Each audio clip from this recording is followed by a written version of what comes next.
क्या 18 महीने पहले बने इंडिया गठबंधन में दरार पड़ गई है? क्या 26 दलों वाला इंडिया गठबंधन अब एकजुट नहीं है?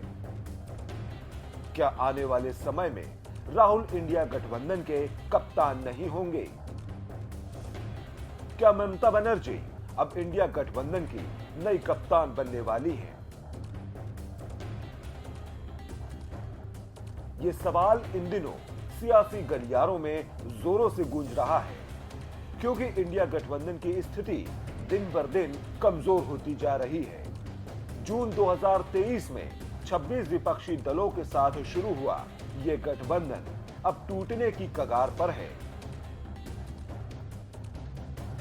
जिसकी सबसे बड़ी वजह कांग्रेस का गिरता ग्राफ है, जिसके बाद अब तमाम सियासी दलों ने कांग्रेस को मुंह चिढ़ाया है और ममता को खुलकर सपोर्ट करने का ऐलान किया है। हालांकि इसके पीछे की सबसे बड़ी वजह लोकसभा चुनाव के बाद हरियाणा और महाराष्ट्र में मिली हार है, जिसने कांग्रेस को और कमजोर कर दिया है।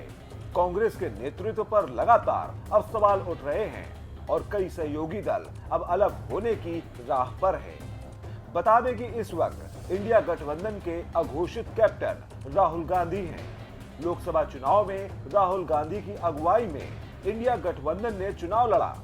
भले ही नरेंद्र मोदी तीसरी बार प्रधानमंत्री बन गए, लेकिन इंडिया गठबंधन का स्कोर जबरदस्त रहा।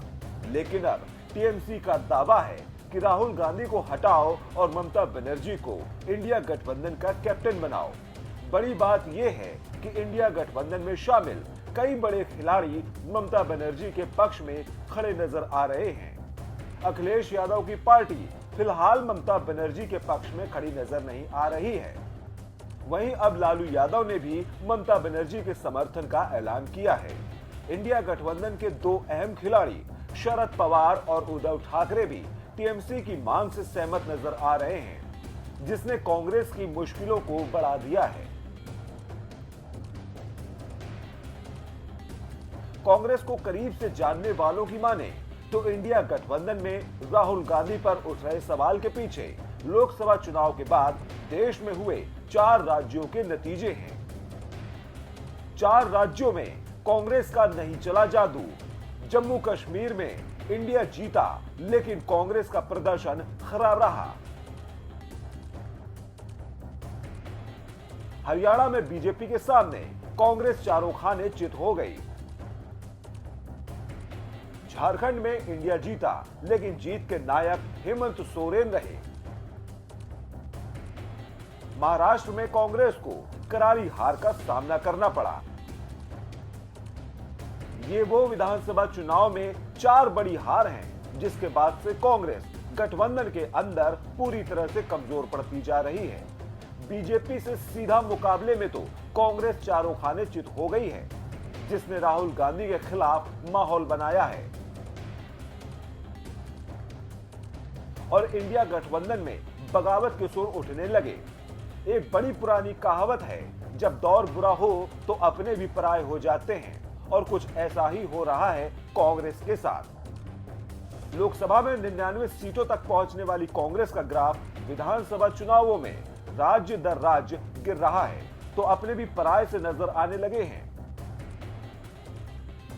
पिछले 25 सालों में जो कांग्रेस और आरजेडी रूठते मनाते हुए साथ चल रही हैं, सवाल यह खड़ा हो गया है कि क्या 2025 में होने वाले विधानसभा चुनावों में दोनों साथ आएंगे। और सवाल इसलिए उठा है क्योंकि तेजस्वी यादव ने कहा है कि अगर इंडिया गठबंधन नेतृत्व राहुल गांधी की जगह ममता बनर्जी करती हैं, तो उन्हें कोई आपत्ति नहीं होगी। इतना ही नहीं, जैसे ही इंडिया गठबंधन के नेतृत्व को लेकर ममता बनर्जी का नाम आया, तो शरद पवार से लेकर अखिलेश यादव ने भी ममता के नाम पर सहमति जता दी। इसके अलावा संसद के शीतकालीन सत्र के दौरान भी कांग्रेस और सपा में बहस के मुद्दों को लेकर टकराव दिखा। अब सवाल यही है कि क्या लोकसभा चुनावों के दौरान सबसे ज्यादा चर्चा में आने वाले 2 लड़ाकों की जोड़ी 2027 के यूपी विधानसभा चुनावों में टूट जाएगी। बता दें कि सपा के राष्ट्रीय महासचिव रामगोपाल यादव ने लोकसभा और विधानसभा चुनावों में कांग्रेस की परफॉर्मेंस पर सवाल खड़े किए हैं। हालांकि अब सवाल गंभीर हो गया है कि क्या इंडिया गठबंधन की कमान ममता के पास जाएगी या नहीं। इंडिया गठबंधन में आई दरार को अब समाजवादी पार्टी अपने लिए मौका समझकर आगे बढ़ रही है। हरियाणा चुनाव में मिली कांग्रेस को हार के बाद देश भर में कैप्टन बदलने की तैयारी इंडिया गठबंधन ने शुरू कर दी है। अखिलेश यादव ममता बनर्जी की तरफ कैप्टनशिप का भार देना चाहते हैं, तो वहीं उद्धव ठाकरे सरीके बड़े नेताओं को भी ममता बनर्जी के लिए मैनेज करना शुरू कर चुके हैं। लेकिन कांग्रेस इस बात को अच्छी तरह से समझ रही है कि अगर बंगाल की तरफ इंडिया गठबंधन के कैप्टनशिप की डोर गई तो कांग्रेस के हाथों से 2029 की सत्ता भी निकलती हुई दिख रही है। लेकिन कांग्रेस ये जानती है, इसीलिए वो धीरे धीरे अब अपने गठबंधन को सहेजने की कोशिश शुरू कर रही है। लेकिन हरियाणा में मिली हार के बाद कांग्रेस के हाथ खाली हैं और 4 राज्यों में जो मिली हार वो कांग्रेस पर अब भारी पड़ती दिख रही है। गठबंधन का दौर कांग्रेस के ज़माने में शुरू हुआ, लेकिन उसे संभाल पाना शायद अब कांग्रेस के लिए बड़ी चुनौती बनती जा रही है। देखना यही है कि क्या कांग्रेस अपने गठबंधन के सहयोगियों को सहेज पाएगी या फिर समाजवादी पार्टी सरी के नेता 27 में ही उनका साथ छोड़ देंगे। कैमरा पर्सन सौरभ श्रीवास्तव के साथ मैं विजय त्रिपाठी, GMD न्यूज़ लखनऊ।